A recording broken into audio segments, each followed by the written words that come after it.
Hello and welcome back to the Mindful Model Makers Workshop.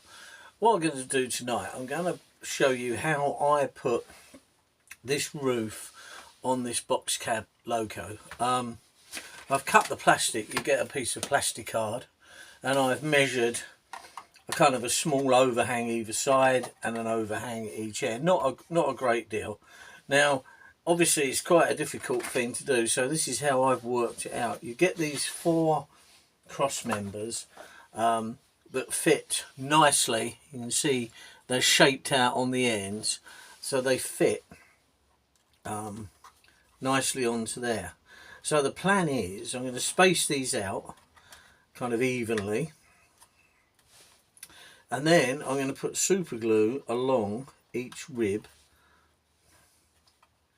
and hopefully then just push the plastic down on top and hold it.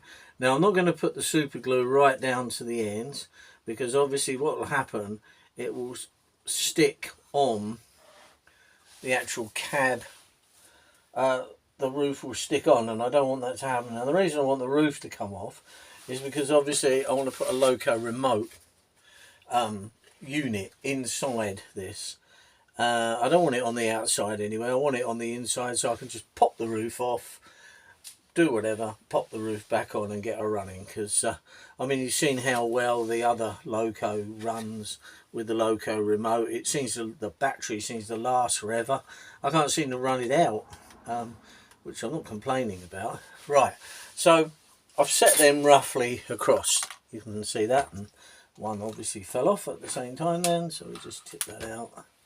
This one is not quite got the thing as the others have got. It's not quite tight enough, but anyway, that will do for me for now.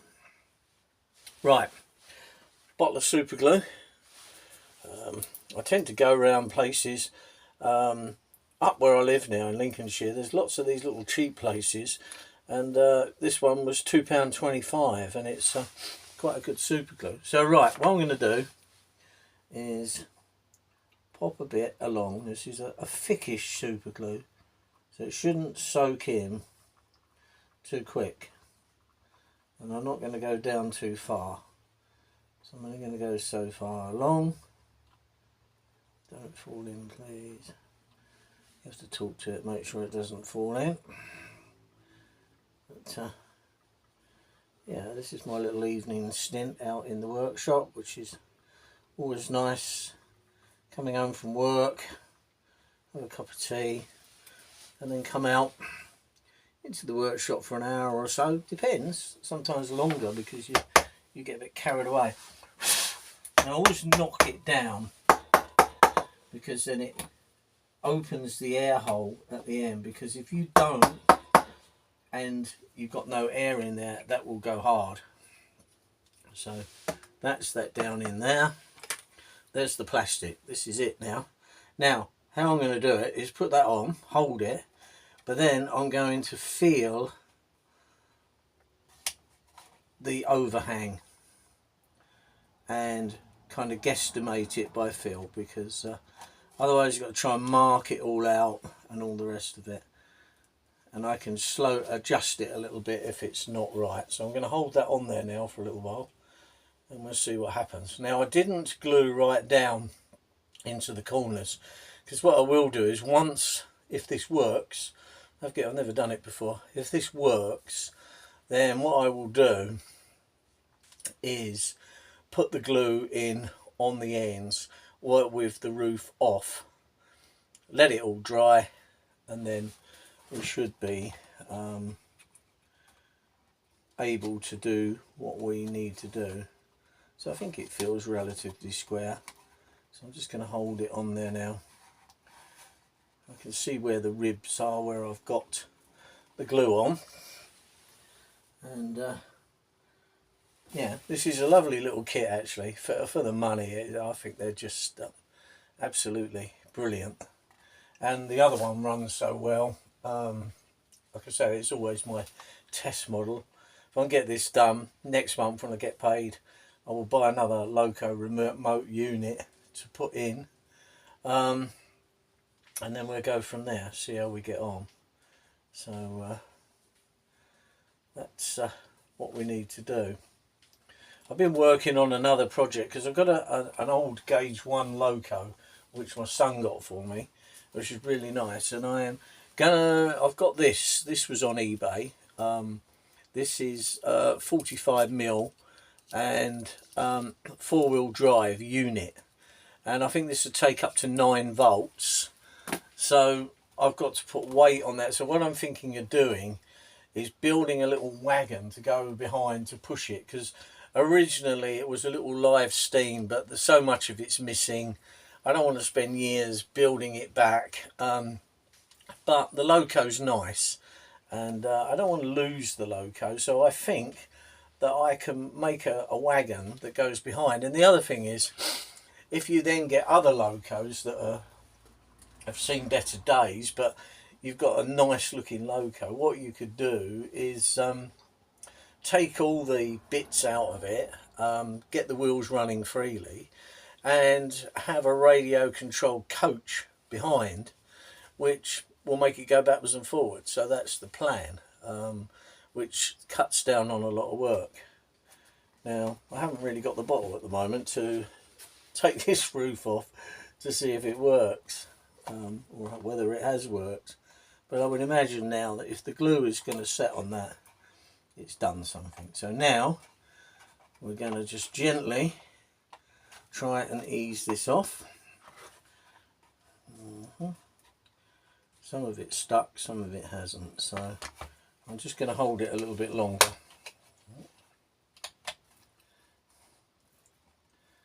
And then see what happens then.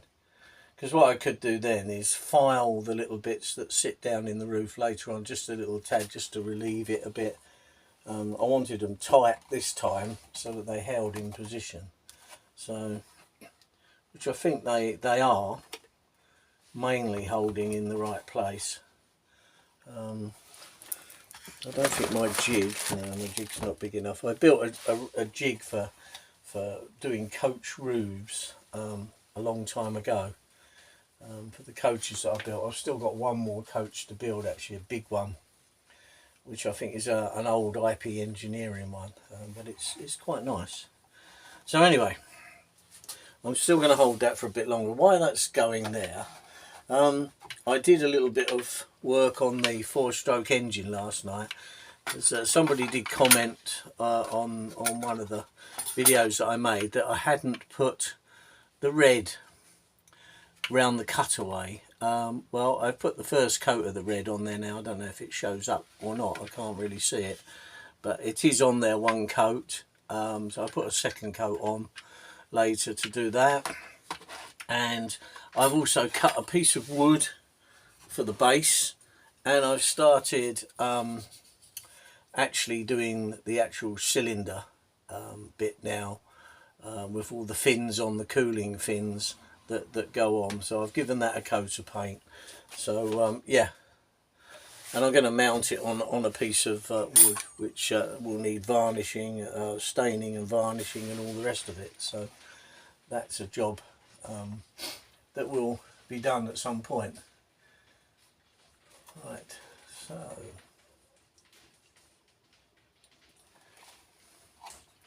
I think that's more or less stuck. I'll try and ease it off. Yes, we have. Right, there we are. So I would say that's successful. So what I'm going to do now is pour more glue down in where the bits are, and you can see it looks pretty square actually. So that's how I did that. So I take it other people would think of the same idea. I just looked at it. I'm going to sit down now and put a little bit of glue on these bits here. So there we are. So it's just nice to come out in the workshop. I just like at the end of the day to do, even if it's only sometimes 15 minutes or so, just come out and do a little bit. It doesn't have to be a lot. And yeah, just do what you need to do. I'm going to take a bit more time and glue these bits in now. and then I should do a bit more painting on there. So anyway, that's how I do the box cab roof, which I think will be good, and I will just touch up the little bits on there so that it fits on easy but doesn't pop off easy, and then I can really start to get the electrics done on the inside, and then we'll have another working loco, and then I'll start on the coaches and wagons that I've got to go with it, because the track's coming on. I've sent away for another point, because I got to the point now where I just buy bits each month. I mean, I have not got enough money where I can just keep buying the whole lot in one hit. So each month I put aside a little bit, and I should buy some more track. So I needed a point because I need to put that on to work out where the station's going to go, and also I've going to use Fomex, which is a board, a plasticky board, which you can mark like bricks or stonework on with a scriber or anything, a chisel, something with a point on, and I'm going to make the building. So I'm going to make the outer frames of the buildings with that, and then reinforce it with wood on the inside, because now I've got my saw bench, I can get some wood and cut it down thinner, and then make a frame on the inside to reinforce it to stop it distorting. That's something else that's going to come along, is making the buildings, because they are quite expensive to buy, the buildings. So yes, that's what we'll be doing. So anyway, that's a future video. I don't know if you've seen the other video. There is another one on there at the moment, which I've done last night. I did fire up one of the live steam locos that's going to run on there to see, and she ran very well actually. Had one derailment, but that was due to a piece of wire at the back which I used for a temporary coupling the last time I ran it out, yeah, that just hooked itself up. But other than that, it runs nicely. So the plastic track that I'm building the railway with is very good stuff. So yeah, I would now strongly recommend that. So there we are. Anyway, I'll see you in the next video, and thanks for watching. If you want to carry on following what's going on, the easiest way is to subscribe and press the bell button, and then that way every time a new video comes on, you will keep up with it. So anyway, thank you very much, and I'll see you in the next one. Bye now.